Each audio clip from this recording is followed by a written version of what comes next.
भवन में आज बीजेडी सभापति नवीन पट्टनायक अध्यक्षतार बीजेडी विधायक दल बैठक बसिथिला।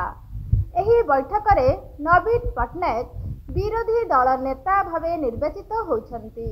प्रसन्न आचार्य हेले विरोधी दल उपनेता। सेहीपरि प्रमीला मल्लिक विरोधी दलर मुख्य सचेतक होइथिबा बेले प्रताप देव होइछन्ति विरोधी दलर उपमुख्य सचेतक। प्रथम थर बीजेडी 51 जन विधायक नहीं मुख्य विरोधी दल भूमिका रहिब।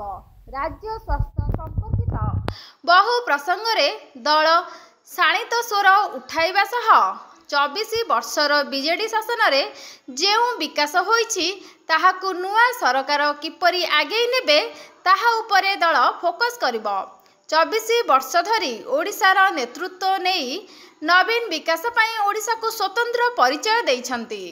तांकर अभिज्ञता और अनुभूति गृह रे विरोधी दल नेता भावे बेस सहायक हेबो। We have just had a meeting of the MLAs who have been elected in the recent elections of the Biju Janata Dal. I have congratulated them and thanked them. They have elected me as the leader of the opposition and the leader of the Biju legislature. They have also,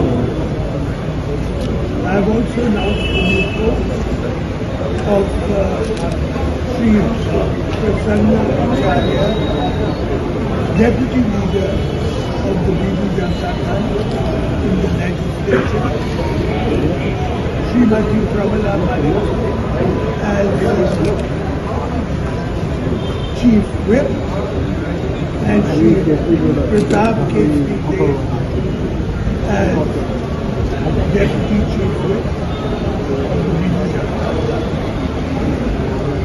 We had a very thorough meeting with our MLA today, where we discussed many matters, including the election.